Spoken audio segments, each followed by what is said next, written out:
നമസ്കാരം. മലയാളം SCRT ചാനലിലേക്ക് സ്വാഗതം. 4ാം ക്ലാസ്സിലെ നീലഗിരിയുടെ റാണി എന്ന പാഠം. കാത്തിരിപ്പിൻ്റെ നീറ്റലാണല്ലോ കൃഷ്ണഗാഥയിലെ വരികളിൽ.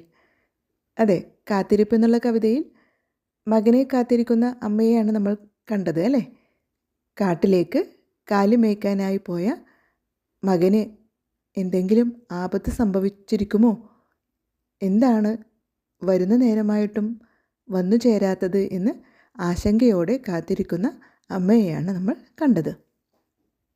എന്നാൽ ഇതിൽ എന്താണ് പങ്കിടുന്നത്? നമുക്ക് നോക്കാം. നീലഗിരിയുടെ റാണി. നീലഗിരി തമിഴ്നാട്ടിലെ ഒരു ജില്ലയാണ്.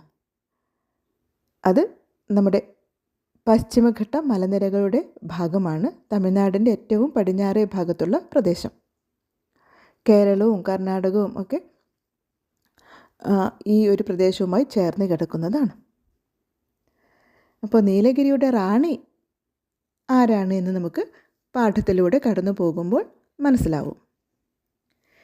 ഇരുപുറവും പലവർണ്ണ പൂക്കൾ, പൂമ്പാറ്റകളുടെ അകമ്പടി, പാട്ടും കളികളുമായി മലമുകളിലേക്ക് കയറിപ്പോവുകയാണ് തീവണ്ടി. കിനാവ് കാണുകയാണോ? അല്ല എന്ന് എന്നോട് തന്നെ ഞാൻ പറഞ്ഞു. എന്നിട്ടും സ്വപ്നത്തിൻ്റെ ചിറകിൽ പാറി നടക്കുന്ന പോലെ മായാലോകത്തായിരുന്നു ഞങ്ങൾ, അമ്മയും അച്ഛനും മോനുവും ഞാനും. ഒരാൾ സ്വന്തം അനുഭവം പറയുകയാണല്ലേ, ഒരു യാത്രാനുഭവം പറയുകയാണ്. ആരാണ് പറയുന്നത്? ഈ ഞാനാണ് പറയുന്നത് അല്ലേ? അപ്പോൾ ഞാനെന്ന് പറയുന്ന കുട്ടിയും അച്ഛനും അമ്മയും മോനും, ഒരുപക്ഷെ ആ കുട്ടിയുടെ അനുജനായിരിക്കാം അല്ലേ? അങ്ങനെ 4 പേരാണ് യാത്ര പോകുന്നത്. യാത്ര പോകുന്ന പ്രദേശത്തെക്കുറിച്ച് എന്തൊക്കെയാണ് പറഞ്ഞിരിക്കുന്നത്? വണ്ടിയിലിരുന്നപ്പോൾ കാണുന്ന കാഴ്ചകളെക്കുറിച്ചാണ് തുടക്കത്തിൽ തന്നെ പറയുന്നത് അല്ലേ? ഇരുപുറവും പലവർണ്ണ പൂക്കൾ അല്ലേ? പല നിറത്തിലുള്ള പൂക്കൾ 2 ഭാഗത്തും കാണാം. പിന്നെ പൂമ്പാറ്റകളുടെ അകമ്പടി. ആ പൂക്കൾക്ക് ചുറ്റും അകമ്പടിക്കാരായി പൂമ്പാറ്റകളുണ്ട്. രാജാക്കന്മാരെയൊക്കെ അകമ്പടി സേവിച്ചു പോകുന്ന രാജഭടന്മാരെ കണ്ടിട്ടില്ലേ? അതുപോലെ അകമ്പടി എന്ന് പറഞ്ഞാൽ സുരക്ഷയ്ക്കായി കൂടെ നിൽക്കുന്നവരാണ്. ഇവിടെ പൂവിൻ്റെ സുരക്ഷയ്ക്കെന്നതുപോലെ ചുറ്റും പറന്ന് നടക്കുകയാണ് അകമ്പടിക്കാരായ പൂമ്പാറ്റകൾ. പാട്ടും കളികളുമായി മലമുകളിലേക്ക് കയറിപ്പോവുകയാണ് തീവണ്ടി. അപ്പോൾ എവിടേക്കാണ് പോകുന്നത്? ഒരു മലയുടെ മുകളിലേക്കാണ് തീവണ്ടിയുടെ യാത്ര. കിനാവ് കാണുകയാണോ? സ്വപ്നം കാണുകയാണോ എന്നൊരു സംശയം തോന്നി കുട്ടിക്ക്. അല്ല എന്ന് എന്നോട് തന്നെ ഞാൻ പറഞ്ഞു. സ്വപ്നം കാണുകയല്ല, യാഥാർത്ഥ്യം തന്നെയാണ്, ശരിക്കും കാണുന്ന കാഴ്ചകൾ തന്നെയാണ് എന്ന് സ്വയം ബോധ്യപ്പെടുത്തി. എന്നിട്ടും സ്വപ്നത്തിൻ്റെ ചിറകിൽ പാറി നടക്കുന്നത് പോലെ മായാലോകത്തായിരുന്നു ഞങ്ങൾ. അതുവരെ കണ്ടിട്ടില്ലാത്ത കാഴ്ചകളാണ് കാണുന്നത്. ഒരു സ്വപ്നത്തിൽ എന്നതുപോലെ, ഒരു മായാലോകത്തിൽ എന്നതുപോലെയാണ് അവരെല്ലാവരും. ആരൊക്കെയാണ്? അമ്മയും അച്ഛനും മോനുവും ഞാനും. ഇനി എവിടേക്കാണ് യാത്ര പോകുന്നതെന്ന് നോക്കാം. ഈ വെക്കേഷനിൽ യാത്ര പൈതൃക വണ്ടിയിലാവാം, അമ്മയാണ് നിർദ്ദേശിച്ചത്. എന്തു വണ്ടി? മോനു ഇടയ്ക്കു കയറി ചോദിച്ചു. മോനുവിന് മനസ്സിലായില്ല അമ്മ എന്താ ഉദ്ദേശിച്ചതെന്ന്. ഏത് വണ്ടിയിൽ പോകാമെന്നാണ് പറയുന്നത്? പൈതൃക വണ്ടിയിൽ അല്ലേ? എന്താണ് പൈതൃക വണ്ടി നമുക്ക് നോക്കാം. അമ്മ മോനുവിന് പറഞ്ഞു കൊടുക്കുന്നുണ്ട് അല്ലേ? നീലഗിരി മൗണ്ടൻ റെയിൽവേ തമിഴ്നാട്ടിലെ മേട്ടുപ്പാളയത്തു നിന്ന് ഊട്ടിയിലേക്കുള്ള തീവണ്ടിപ്പാതയാണ്. തമിഴ്നാട്ടിലെ മേട്ടുപ്പാളയത്തിൽ നിന്ന് ഊട്ടി വരെയുള്ള റെയിൽ പാതയാണ് നീലഗിരി മൗണ്ടൻ റെയിൽവേ. 1908 പണി പൂർത്തിയാക്കിയതാണ് ഈ പാത. ഇന്ത്യ ഭരിച്ചിരുന്ന ബ്രിട്ടീഷുകാർ ഊട്ടിയിലെ തണുപ്പിൽ സുഖവാസത്തിന് പോകാനായി നിർമ്മിച്ചതാണ്. ദിവസേന ഒരു വണ്ടി അങ്ങോട്ടും ഇങ്ങോട്ടും. യുനെസ്കോയുടെ പൈതൃക പട്ടികയിൽ ഉൾപ്പെടുത്തിയിട്ടുണ്ട്. അപ്പോൾ എന്താണ് പൈതൃക വണ്ടി, എന്താണ് പൈതൃക പട്ടിക, എന്താണ് യുനെസ്കോ എന്നൊക്കെ അറിയാമോ? യുനെസ്കോ എന്നാൽ United Nations educational, scientific and cultural organisation, അതായത് ഐക്യരാഷ്ട്ര വിദ്യാഭ്യാസ ശാസ്ത്രീയ സാംസ്കാരിക സംഘടനയാണ്. ആ സംഘടന ഒരു പട്ടിക ഉണ്ടാക്കിയിട്ടുണ്ട്, ഒരു ലിസ്റ്റ് ഉണ്ടാക്കിയിട്ടുണ്ട്, പൈതൃക പട്ടിക. അതിൽ ലോകമെമ്പാടുമുള്ള സാംസ്കാരികവും പ്രകൃതിദത്തവുമായി പ്രാധാന്യമുള്ള സ്ഥലങ്ങളുടെ ലിസ്റ്റാണ് ഉള്ളത്. ചരിത്ര സ്മാരകങ്ങൾ, കെട്ടിടങ്ങൾ, നഗരങ്ങൾ, ദേശീയ ഉദ്യാനങ്ങൾ, വന്യജീവി സങ്കേതങ്ങൾ, തടാകങ്ങൾ, പർവ്വതങ്ങൾ തുടങ്ങിയവയെല്ലാം അതിൽ ഉൾപ്പെടുന്നുണ്ട്. ഇവയെ സംരക്ഷിക്കുക എന്നതാണ് ഈ പട്ടിക തയ്യാറാക്കിയതിൻ്റെ പിന്നിലുള്ള ലക്ഷ്യം.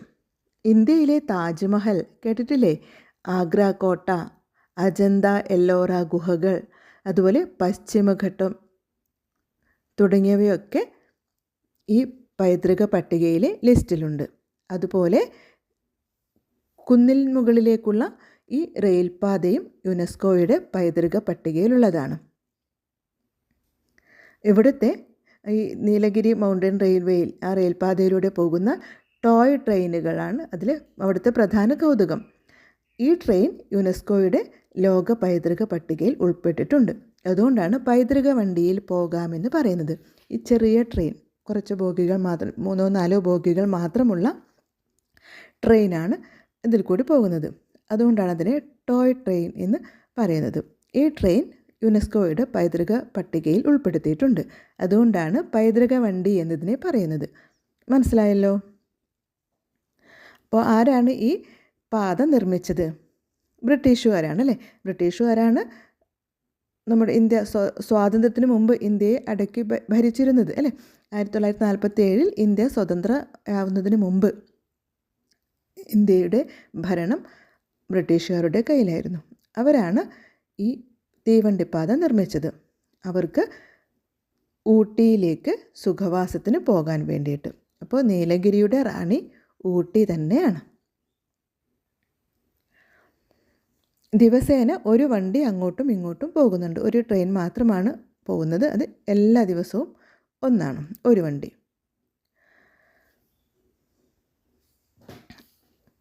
ഈ തീവണ്ടിപ്പാത യുനെസ്കോയുടെ പൈതൃക പട്ടികയിൽ ഉൾപ്പെടുത്തിയിട്ടുണ്ട്. ഈ തീവണ്ടിപ്പാത മണിക്കൂറിൽ 15 കിലോമീറ്ററാണ് പരമാവധി വേഗത. അമ്മ വിശദീകരിച്ചു. വാഹനങ്ങളുടെയൊക്കെ വേഗത നിശ്ചയിക്കുന്നത് മണിക്കൂറിൽ എത്ര കിലോമീറ്റർ വേഗതയിലാണത് പോകുന്നത് എന്ന കണക്കിലാണ്. അപ്പോൾ ഇതിപ്പോൾ വളരെ കുറഞ്ഞ വേഗതയാണ്.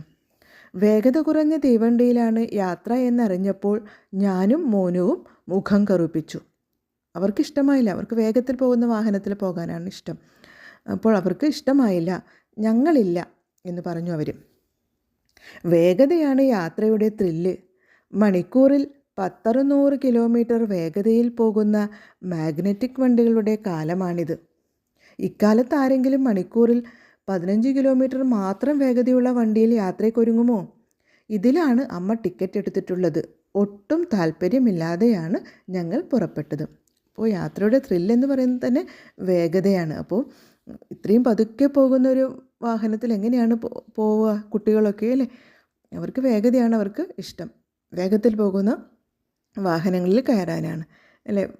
വാഹനത്തിൽ പോകുമ്പോഴൊക്കെ ഒരു കുറച്ചുകൂടി സ്പീഡ് കൂട്ടൂ എന്നൊക്കെ പറയാറില്ലേ നിങ്ങളൊക്കെ? അപ്പോൾ ഇവിടെ ഇന്നത്തെ കാലം 600 കിലോമീറ്ററോളം മണിക്കൂറിൽ 600 കിലോമീറ്ററോളം വേഗതയിൽ പോകുന്ന മാഗ്നറ്റിക് വണ്ടികളുടെ കാലമാണിത്. മാഗ്നറ്റിക് വണ്ടികൾ വേഗത കൂടിയ വാഹനങ്ങളാണ്, ട്രെയിനുകളാണ്. അതായത് മാഗ്നറ്റിക് ഫോഴ്സിൽ, കാന്തിക ശക്തിയിൽ പ്രവർത്തിക്കുന്നവ. അതിന് ചക്രങ്ങളൊന്നുമില്ല, അതുകൊണ്ട് തന്നെ ശബ്ദവും ഇല്ല. പരിസ്ഥിതി സൗഹൃദ വാഹനമാണത്. വൈദ്യുതി ഉപയോഗിച്ചാണ് ഓടുന്നത്. സാധാരണ പാളങ്ങളല്ല, പ്രത്യേക പാളങ്ങൾ തന്നെ അതിന് യാത്ര ചെയ്യാൻ വേണം. എല്ലായിടത്തുനിന്നും അത് പ്രചാരത്തിൽ വന്നിട്ടില്ല. വളരെ കോസ്റ്റ്ലിയാണ്. ജപ്പാൻ, ചൈന തുടങ്ങിയ രാജ്യങ്ങളിലൊക്കെ ഉണ്ട്. കൂടുതൽ പ്രചാരത്തിൽ വന്നിട്ടില്ല.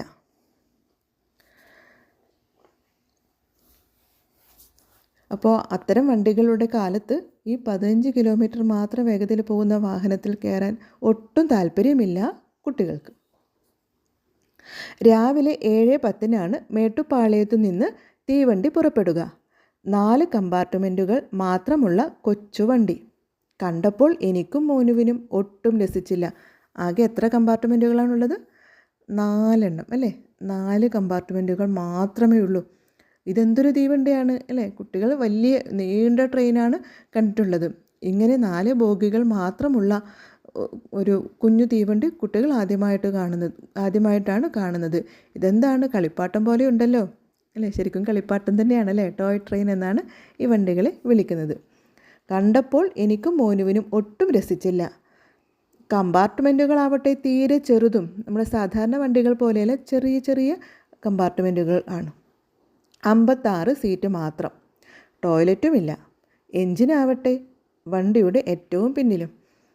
അപ്പോൾ കുട്ടികൾക്കൊരിക്കലും അംഗീകരിക്കാൻ പറ്റാത്ത ഒരു വണ്ടിയായിരുന്നു അത്. അവർ തീവണ്ടിയിൽ യാത്ര ചെയ്യാമെന്നൊക്കെ കേട്ടപ്പോൾ വലിയ വണ്ടി എന്നൊക്കെയാണ് മനസ്സിൽ വിചാരിച്ചിരുന്നത്. പക്ഷേ ഇത് കുഞ്ഞു വണ്ടി, കളിപ്പാട്ടം പോലുള്ള വണ്ടി.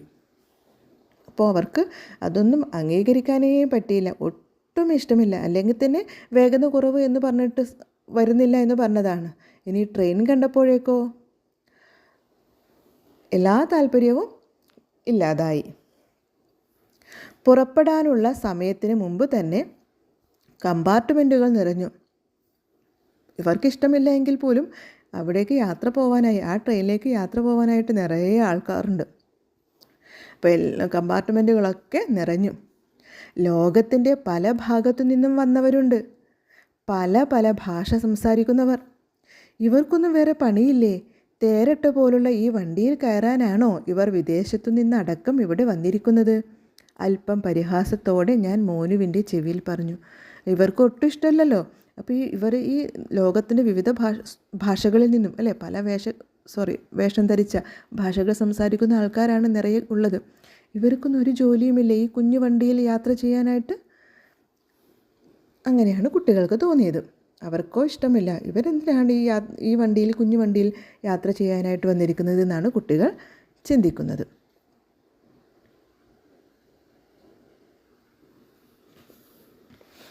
അവൻ തലകുലുക്കി ചിരിച്ചു. ഒന്നും അറിയാത്തവരെ പോലെ. അച്ഛനും അമ്മയും ഞങ്ങളുടെ വർത്തമാനം കേട്ടിട്ടില്ലെന്ന് നടിച്ചു.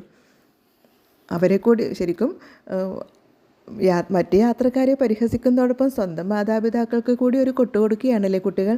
പക്ഷേ അവരിതൊന്നും കേട്ടില്ല എന്നുള്ള ഭാവത്തിലാണ്. D1 കമ്പാർട്ട്മെൻറ്റിലായിരുന്നു ഞങ്ങൾ. ജനാലയ്ക്കരികിൽ തന്നെ ഞങ്ങൾക്ക് സീറ്റ് കിട്ടി. ഞാനും മോനുവും ചേർന്നിരുന്നു. കൃത്യസമയത്തു തന്നെ വണ്ടി പുറപ്പെട്ടു. വളരെ പതുക്കെയാണ് യാത്ര. കാറ്റത്തിട്ട അമ്മി പോലൊരു വണ്ടി. അമ്മയുടെ കണ്ടെത്തൽ ഗംഭീരം തന്നെ. മോനു തൻ്റെ പ്രതിഷേധം അറിയിച്ചു. അമ്മ അപ്പോഴും ചിരിച്ചതേയുള്ളൂ. എന്താണ് ഈ കാറ്റത്തിട്ട അമ്മി? ശരിക്കും അമ്മി എത്ര നല്ല ശക്തമായ കാറ്റ് വീശിയാലും അമ്മിക്ക് അനക്കമുണ്ടാവില്ല അല്ലേ? അമ്മി അറിയാലോ, അടുക്കളയിൽ അരയ്ക്കാനൊക്കെ ഉപയോഗിക്കുന്ന ഉപകരണമാണ്. അപ്പോൾ അത് എത്ര ശക്തിയുള്ള കാറ്റ് വീശിയാലും അനങ്ങില്ല. അപ്പോൾ അതുപോലെ ഒട്ടും വേഗതയില്ലാത്ത ട്രെയിനിൽ യാത്ര ചെയ്യുകയാണെന്നുള്ള തോന്നലേ കുട്ടികൾക്ക് ഉണ്ടായില്ല. അതുകൊണ്ടാണ് കാറ്റത്തിട്ട അമ്മ പോലുള്ള വണ്ടി എന്ന് പറഞ്ഞ് അതിനെ കളിയാക്കുന്നത്, കൂടെ അമ്മയെയും. ഫോട്ടോ എടുത്തും പ്രധാന വിവരങ്ങൾ കുറിച്ചെടുത്തും പൊതുവെ ഗൗരവക്കാരനായി ഇരിക്കാറുള്ളതാണ് അച്ഛൻ. അച്ഛൻ്റെ മുഖത്ത് പോലും ഒരു കുസൃതിച്ചിരിയുണ്ട്. ഇതൊക്കെ കേട്ടിട്ട് അച്ഛനും പൊതുവെ ഗൗരവക്കാരനായിട്ട് ഇരിക്കാറുള്ള അച്ഛൻ ഇതൊക്കെ കണ്ടും കേട്ടും ചെറിയ ചിരിയോടെ ഇരിക്കുകയാണ്. കുട്ടികൾ പിന്നെ പാട്ട് പാടാൻ തുടങ്ങി. തീവണ്ടിയെക്കുറിച്ചുള്ള പാട്ടുണ്ടല്ലോ.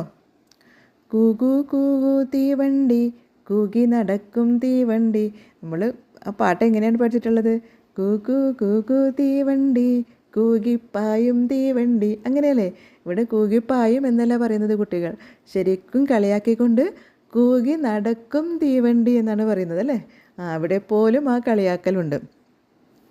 മോനു അമ്മയുടെ മുതുകിൽ താളം പിടിച്ചുകൊണ്ട് പാട്ടുപാടി. ഞാനും കൂടെ കൂടി. അമ്മയും ചിരിച്ചുകൊണ്ട് ഞങ്ങളോടൊപ്പം കൂടി. ഏതാണ്ട് 20 മിനിറ്റ് കഴിഞ്ഞപ്പോഴേക്കും ആദ്യ സ്റ്റേഷനിലെത്തി, കല്ലാർ. അച്ഛനോടൊപ്പം ഞങ്ങൾ പുറത്തിറങ്ങി. വളരെ വീതി കുറഞ്ഞ പാളങ്ങളാണ്. ഇത് നാരോ ഗേജ് പാതയാണ്, അതായത് വീതി കുറഞ്ഞ തീവണ്ടി പാത, അച്ഛൻ വിശദീകരിച്ചു. അപ്പോൾ അടുത്ത സ്റ്റേഷനിലെത്തി, ആദ്യത്തെ സ്റ്റേഷനിലെത്തി. എന്നിട്ട് അവിടെ ഇറങ്ങി ചുറ്റും നോക്കുകയാണ്. തീവണ്ടി പാതയെക്കുറിച്ചൊക്കെ പരിചയപ്പെടുത്തി കൊടുക്കുകയാണ്. സാധാരണ പാളങ്ങളിൽ നിന്നും വ്യത്യസ്തമായിട്ട് വീതി കുറഞ്ഞ പാളമാണ്. അതിന് നാരോ ഗേജ് പാത, വീതി കുറഞ്ഞ തീവണ്ടി പാത എന്നാണ് ഇതിനെ അറിയപ്പെടുന്നത് എന്നൊക്കെ അച്ഛൻ വിശദീകരിച്ചു കൊടുത്തു കുട്ടികൾക്ക്. ഈ വണ്ടിക്ക് മലമുകളിലേക്ക് കയറാൻ സാധാരണ പാളങ്ങൾ മാത്രം പോരാ, മുകളിലേക്ക് കുത്തനെയുള്ള കയറ്റമാണ്. അപ്പോൾ അതിലേക്ക് സാധാരണ പാളങ്ങളിലൂടെ സഞ്ചരിക്കാൻ കഴിയില്ല. അപ്പോൾ അതുകൊണ്ട് ചെറിയ പാളങ്ങളാണ്. വേറെയും മാറ്റങ്ങളുണ്ട്. എന്തൊക്കെയാണ് മാറ്റങ്ങൾ? പാളങ്ങളുടെ നടുവിൽ ഘടിപ്പിച്ചിട്ടുള്ള റാക്ക് വണ്ടിയിലെ പൽചക്രങ്ങളിൽ കൊളുത്തിയാണ് വണ്ടി മുകളിലേക്ക് കയറുന്നത്. പർവ്വത പ്രദേശങ്ങളിൽ ഇങ്ങനെ പല്ലുകളുള്ള തീവണ്ടിപ്പാത ഉണ്ടായാലേ വണ്ടിക്കു മല കയറാനാവൂ. ഏഷ്യയിലെ ഏറ്റവും കുത്തനെയുള്ള തീവണ്ടിപ്പാതയാണ് നീലഗിരി മൗണ്ടൻ റെയിൽവേ. അപ്പോൾ ആ പാതയെക്കുറിച്ചൊക്കെ വിശദീകരിച്ചു കൊടുക്കുകയാണ്. കുത്തനെയുള്ള പാതയാണ്. അപ്പോൾ അതുകൊണ്ട് തന്നെ അതിൽ കുത്തനെയുള്ള പാതയിലേക്ക് കയറാൻ സാധാരണ പാളങ്ങൾ പോരാ. ട്രെയിനിനും മാറ്റമുണ്ട്. പാളങ്ങളുടെ നടുവിൽ ഒരു റാക്ക് ഘടിപ്പിച്ചിട്ടുണ്ട്. വണ്ടിയിലെ പൽചക്രങ്ങളിൽ കൊളുത്തിയാണ് വണ്ടി ആ റാക്ക് വണ്ടിയിലെ പൽചക്രങ്ങളിൽ കൊളുത്തിയാണ് മുകളിലേക്ക് കയറുന്നത്. പർവ്വത പ്രദേശങ്ങളിൽ ഇങ്ങനെ പല്ലുകളുള്ള തീവണ്ടിപ്പാത ഉണ്ടായാലേ വണ്ടിക്ക് മല കയറാനാവൂ. ഇതാണത്. ഇതുപോലുള്ള ചക്രങ്ങളും താഴെ കാണുന്നത് അതാണ് റാക്ക്. ഇങ്ങനെയുള്ളതിൽ ഉണ്ടായാൽ മാത്രമേ, ഇങ്ങനെയുള്ള ചക്രങ്ങളൊക്കെ ഉണ്ടായാൽ മാത്രമേ അതിൽ പിടിച്ച് അതിന് മുകളിലേക്ക് കയറാൻ കഴിയൂ. മനസ്സിലായോ? ഇതാണ് ആ ചെറിയ പാളം, അതിൻ്റെ നടുവിൽ കാണുന്ന റാക്ക്, പൽചക്രങ്ങൾ ഘടിപ്പിക്കാനുള്ളത്.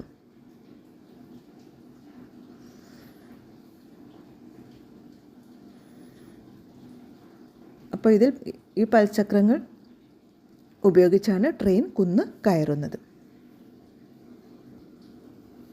വണ്ടി പുറപ്പെടാനുള്ള ഹോൺ മുഴങ്ങി. ഞങ്ങൾ തിരികെ വണ്ടിയിൽ കയറി. വേഗത മുമ്പുള്ളതിനേക്കാൾ കുറവാണ്. അമ്മേ, ഇത് നോക്കൂ. കൂറ്റൻ മരങ്ങളിലൂടെ ചാടി നടക്കുന്ന കുരങ്ങുകൂട്ടത്തെ നോക്കി മോനു അമ്മയെ തോണ്ടി വിളിച്ചു. എനിക്കും പുറത്തുനിന്ന് കണ്ണെടുക്കാനായില്ല. മരങ്ങൾക്കിടയിലൂടെ ഓടിമറയുന്ന മുയലുകൾ, പൂത്തു നിൽക്കുന്ന ചെടികൾ, പൂക്കളിൽ നിന്ന് തേൻ നുകരുന്ന പലവർണ്ണ പൂമ്പാറ്റകൾ, അരുവികൾ പാടുന്ന പാട്ടിനൊപ്പം നൃത്തം വയ്ക്കുന്ന പൂമരങ്ങൾ. ഒരു മഞ്ഞ പൂമ്പാറ്റ മോനുവിൻ്റെ കൈത്തണ്ടയിൽ വന്നിരുന്നു. അവൻ അതിനെ നോവിക്കാതെ ഒരു ഉമ്മ കൊടുത്തു. പിന്നീടുള്ള യാത്ര രസകരമായ അനുഭവങ്ങളാണ് അവർക്ക് നൽകിയത്. ചുറ്റും വർണ്ണവിസ്മയങ്ങൾ തന്നെ അല്ലേ? കുരങ്ങുകൂട്ടം, മുയലുകൾ, പല നിറത്തിലുള്ള പൂക്കൾ, പൂമ്പാറ്റകൾ, അരുവികൾ, അങ്ങനെ മനോഹരമായ കാഴ്ചകളാണ് പിന്നീട് അവരെ വരവേറ്റത്. അപ്പോൾ പുറത്തുനിന്ന് കണ്ണെടുക്കാനേ തോന്നിയില്ല കുട്ടികൾക്ക്. എത്ര പെട്ടെന്നാണ് പ്രകൃതിയാകെ മാറിയത്. ഇത്ര ചന്തമുള്ള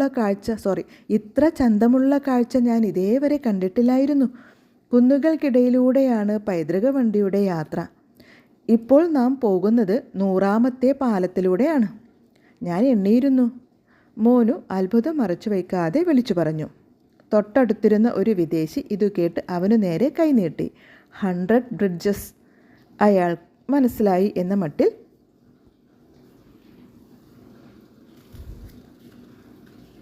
തലയാട്ടി. ഈ പാതയിലാകെ 250 പാലങ്ങളുണ്ടത്രേ. 16 തുരങ്കങ്ങളും 108 വലിയ വളവുകളും പിന്നിട്ടാണ് വണ്ടിയുടെ യാത്ര. അപ്പോൾ കുട്ടികൾക്ക് അതുവരെ ഉണ്ടായിരുന്ന എല്ലാ മടുപ്പുകളും ഇല്ലാതായി. അവർ വളരെ സന്തോഷത്തോടെ കാഴ്ചകളൊക്കെ നോക്കുകയാണ്. എത്ര പാലങ്ങളിലൂടെ കടന്നു പോകുന്നു എന്നൊക്കെ എണ്ണിക്കൊണ്ടാണ് യാത്ര ചെയ്യുന്നത് അല്ലേ? മൊത്തം എത്ര പാലങ്ങളുണ്ടെന്നാണ് പറയുന്നത്. 250 അല്ല 250 പാലങ്ങൾ, പിന്നെ 16 തുരങ്കങ്ങൾ, ഭൂമി തുരന്ന് മല തുരന്ന് ഉണ്ടാക്കുന്നതാണ് തുരങ്കങ്ങൾ, 108 വലിയ വളവുകൾ. ഇതൊക്കെ പിന്നിട്ടുകൊണ്ടാണ് വണ്ടി മുന്നോട്ട് പോകുന്നത്. അഡേർലി എന്ന സ്ഥലത്ത് വണ്ടി നിർത്തി. ഇവിടെ മുമ്പൊരു റെയിൽവേ സ്റ്റേഷൻ ഉണ്ടായിരുന്നത്രേ.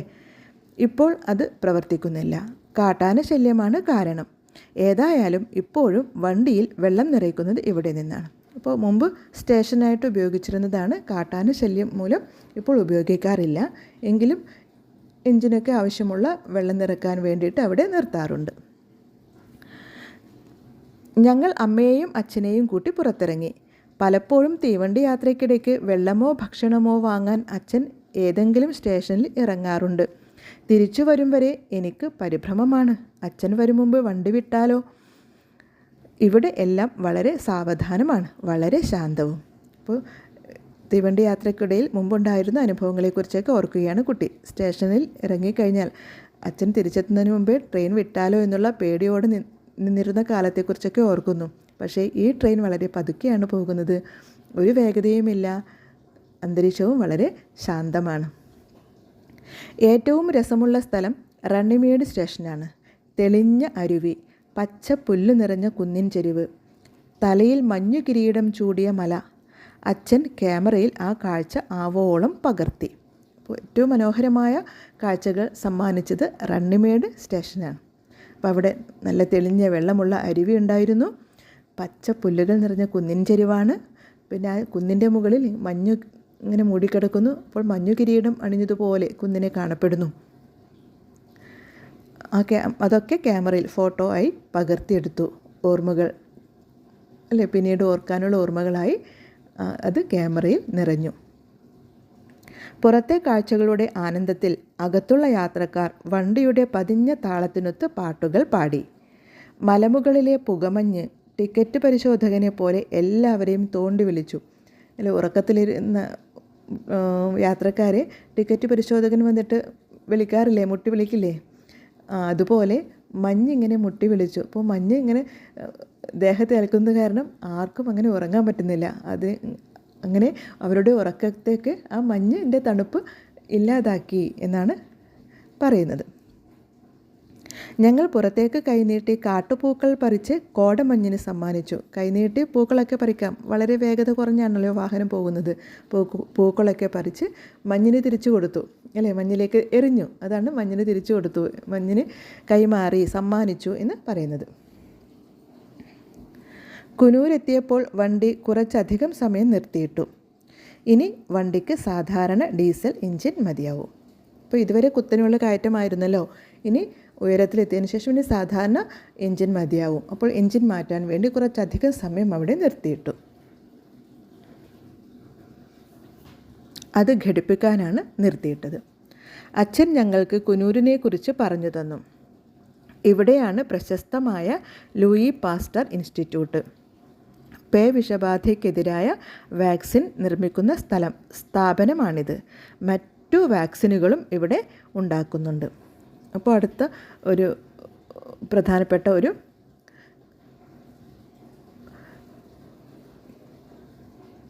സ്ഥലത്തെക്കുറിച്ച് പരിചയപ്പെടുത്തി കൊടുക്കുകയാണ് അച്ഛൻ. ലൂയി പാസ്റ്റർ ഇൻസ്റ്റിറ്റ്യൂട്ട് ഒരു സ്ഥാപനമാണിത്. അവിടെ എന്താണ് നിർമ്മിക്കുന്നത്? വാക്സിനുകളാണ് അല്ലേ. പേവിഷബാധയ്ക്കെതിരായ വാക്സിനുകൾ നിർമ്മിക്കുന്നൊരു സ്ഥാപനമാണിത്. അവിടെ പേവിഷബാധയ്ക്കെതിരായ വാക്സിൻ മാത്രമല്ല, മറ്റുള്ള വാക്സിനുകളും കുത്തിവയ്പ്പിനായുള്ള മറ്റു മരുന്നുകളും അവിടെ നിർമ്മിക്കുന്നുണ്ട്. അതിൻ്റെ പേരാണ് ലൂയി പാസ്റ്റർ ഇൻസ്റ്റിറ്റ്യൂട്ട്.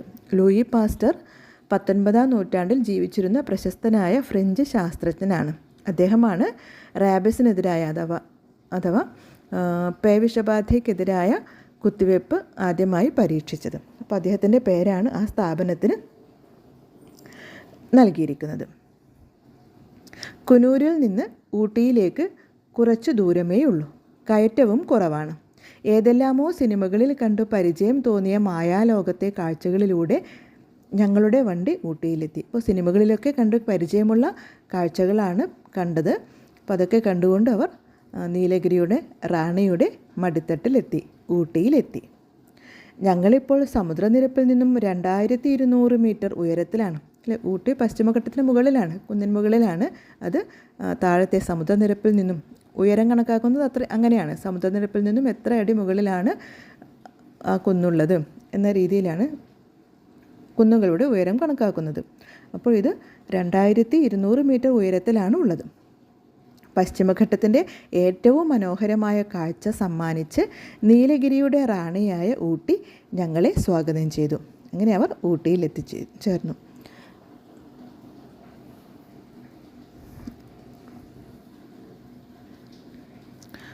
ഇപ്പോൾ ഊട്ടി നീലഗിരിയിലെ ഒരു നഗരസഭയാണ്.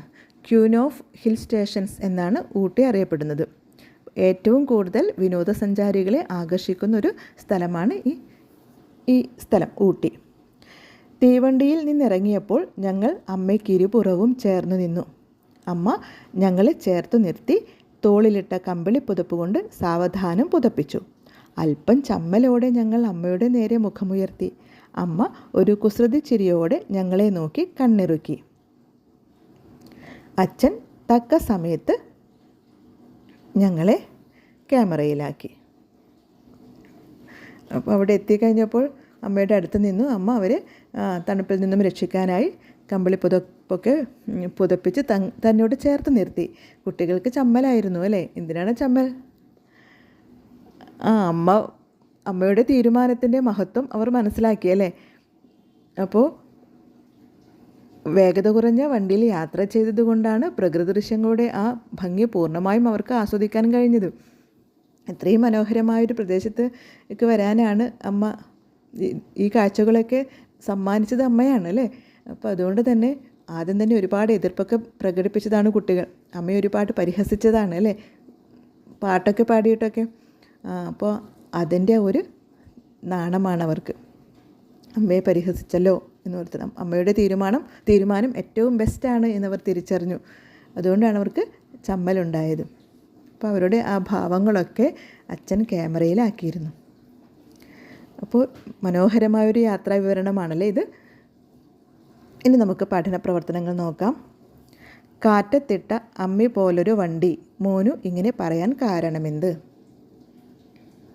എത്ര ശക്തമായ കാറ്റ് വീശിയാലും അമ്മിക്ക് ഇളക്കമുണ്ടാവില്ല.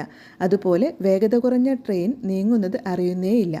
അതുകൊണ്ടാണ് കാറ്റത്തിട്ട അമ്മി പോലൊരു വണ്ടി എന്ന് മോനു പറയുന്നത്.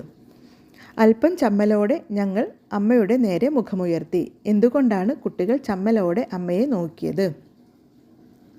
അമ്മയുടെ തീരുമാനത്തിൻ്റെ മഹത്വം മനസ്സിലാക്കിയതുകൊണ്ടാണ് കുട്ടികൾ ചമ്മലോടെ അമ്മയെ നോക്കിയത്. വേഗത കുറഞ്ഞ വണ്ടിയിൽ യാത്ര ചെയ്തതുകൊണ്ടാണ് പ്രകൃതി ഭംഗി പൂർണ്ണമായും ആസ്വദിക്കാൻ അവർക്ക് കഴിഞ്ഞത്. നമ്മളും പലതരം യാത്രകൾ നടത്താറുണ്ടല്ലോ. നടത്തിയ ഒരു യാത്രയെക്കുറിച്ച് വിവരണം തയ്യാറാക്കൂ. ഇവിടെ ഒരു ചെറിയൊരു വിവരണമാണ്, വിവരണത്തിൻ്റെ മാതൃകയാണ്. വിസ്മയ ലോകം എന്നൊരു പേരൊക്കെ കൊടുത്തിട്ടുണ്ട് കേട്ടോ അതിന്. സ്കൂളിൽ നിന്ന് പഠനയാത്രയായി ഞങ്ങൾ കോഴിക്കോട് റീജിയണൽ സയൻസ് സെൻറ്ററും പ്ലാനറ്റോറിയവും കാണാൻ പോയിരുന്നു. രാവിലെ 7:30 തന്നെ ഞങ്ങൾ ബസ്സിൽ കയറി. ഡാൻസും പാട്ടുമൊക്കെയായി എല്ലാവരും വലിയ സന്തോഷത്തിലായിരുന്നു. 10 മണിയായപ്പോൾ ഞങ്ങൾ അവിടെ എത്തി. അകത്തു കയറിയപ്പോൾ തന്നെ ഞങ്ങൾ അത്ഭുതപ്പെട്ടുപോയി. അക്വേറിയം, എക്സിബിഷൻ, ഗാലറികൾ, ഗ്ലാസ് മാജിക് എന്നിവയോടൊപ്പം സൗരയൂഥം, ഗ്രഹങ്ങൾ, നക്ഷത്രങ്ങളുടെ സ്ഥാനം എന്നിവയെക്കുറിച്ചുള്ള അറിവ് നൽകുന്ന പ്ലാനറ്റോറിയം വിസ്മയങ്ങളുടെ ലോകം തന്നെയായിരുന്നു. 3D തിയേറ്ററിൽ കണ്ട ഡോക്യുമെൻ്ററി ഏറ്റവും രസകരമായിരുന്നു. കുട്ടികൾക്കായി ഒരുക്കിയ പാർക്കിലും ഞങ്ങൾ കളിച്ചു. 5:30 ഞങ്ങൾ അവിടെ നിന്നും യാത്ര തിരിച്ചു. ഈ യാത്ര എന്നും ഞാൻ സന്തോഷത്തോടെ ഓർക്കും. ഈ യാത്രാ വിവരണത്തിന് എന്തൊക്കെ പ്രത്യേകതകളാണ് നിങ്ങൾ കണ്ടെത്താൻ കഴിയുന്നത്?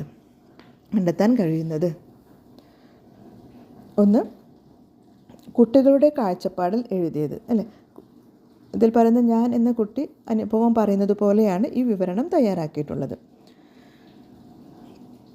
പിന്നെ ധാരാളം അറിവുകൾ നൽകുന്നു അല്ലേ. റാക്കുകൾ, പൽചക്രം, നാരോ ഗേജ് അല്ലേ, യുനെസ്കോ, പൈതൃക വണ്ടി, അങ്ങനെ ഒരുപാട് അറിവുകൾ ഈ യാത്രാ വിവരണം നൽകുന്നുണ്ട്. കൂടാതെ പ്രകൃതി ദൃശ്യങ്ങളുടെ മനോഹരമായ വർണ്ണന, കുരങ്ങുകളുടെയും അതുപോലെ മുയലുകളെയും പൂക്കളെയും പൂമ്പാറ്റകളെയും ഒക്കെ, പൂമരങ്ങൾ, കുന്നിൻ ചെരുവുകൾ, മഞ്ഞ് കിരീടമണിഞ്ഞ കുന്നുകൾ, ഇതൊക്കെ നമുക്ക് ഈ യാത്രാ വിവരണം പറഞ്ഞു തരുന്നു അല്ലേ. അവിടെ എത്തിയ പോലുള്ള അനുഭവം തന്നെ നമുക്കുണ്ടാവുന്നുണ്ട്. പിന്നെ ഉള്ളത് യാത്രയുടെ വിവിധ ഘട്ടങ്ങൾ കൃത്യമായി വിവരിക്കുന്നു അല്ലേ. എവിടെ നിന്നാണ് യാത്ര പുറപ്പെട്ടത്, ഏതൊക്കെയാണ് സ്റ്റേഷനുകൾ, ഓരോ സ്ഥലത്തു നിന്നും എന്തൊക്കെ കാഴ്ചകൾ കണ്ടു, എന്തൊക്കെ അനുഭവങ്ങളുണ്ടായി, പാലങ്ങളെക്കുറിച്ചും തുരങ്കങ്ങളെക്കുറിച്ചുമൊക്കെ കൃത്യമായി വിവരിക്കുന്നുണ്ട്. പിന്നെ സ്നേഹബന്ധങ്ങളുടെ ആഴം മനസ്സിലാക്കി തരുന്നു അല്ലേ. അമ്മയും മക്കളും തമ്മിലുള്ള ആ സ്നേഹബന്ധത്തെക്കുറിച്ച് നമുക്ക് നല്ലൊരു അറിവ് ലഭിക്കുന്നുണ്ട്. പിന്നെ ആകർഷകവും ലളിതവുമായ ഭാഷ. കിനാവ് കാണുകയാണോ, മായാലോകത്താണോ അല്ലേ, സ്വപ്നത്തിൻ്റെ ചിറകിൽ പറക്കുന്നത് പോലെ എന്നൊക്കെ പറഞ്ഞിട്ട് ഒരുപാട് രസകരമായിട്ടാണ് ഈ വിവരണം തയ്യാറാക്കിയിട്ടുള്ളത്. ഇനി അർത്ഥം. വർണ്ണം നിറം, അകമ്പടി അംഗരക്ഷകർ, ചമ്മൽ ലജ്ജ, കിനാവ് സ്വപ്നം, പ്രതിഷേധം എതിർപ്പ്, തക്കം അവസരം, ഘടിപ്പിക്കുക യോജിപ്പിക്കുക. വിപരീത പദങ്ങൾ കയറ്റം ഇറക്കം, പ്രശസ്തം അപ്രശസ്തം, വിദേശി സ്വദേശി. പിന്നിൽ മുന്നിൽ. പര്യായ പദങ്ങൾ അമ്മ മാതാവ് ജനനി, പാത മാർഗം വഴി, മുഖം ആനനം വദനം. ഒറ്റപ്പദം എഴുതുക. മഞ്ഞുകൊണ്ടുള്ള കിരീടം മഞ്ഞുകിരീടം, തീയാൽ ഓടുന്ന വണ്ടി തീവണ്ടി, കമ്പിളി കൊണ്ടുള്ള പുതപ്പ് കമ്പിളിപ്പുതപ്പ്, മഞ്ഞ നിറമുള്ള പൂമ്പാറ്റ മഞ്ഞപ്പൂമ്പാറ്റ. പിരിച്ചെഴുതുക. തീവണ്ടിപ്പാത തീവണ്ടി പ്ലസ് പാത. ചേർന്നിരുന്നു ചേർന്ന് പ്ലസ് ഇരുന്നു, പ്രകൃതിയാകെ പ്രകൃതി പ്ലസ് ആകെ, മുമ്പൊരു മുമ്പ് പ്ലസ് ഒരു. ഇനി അടുത്ത പാഠവുമായി അടുത്ത ക്ലാസ്സിൽ കാണാം.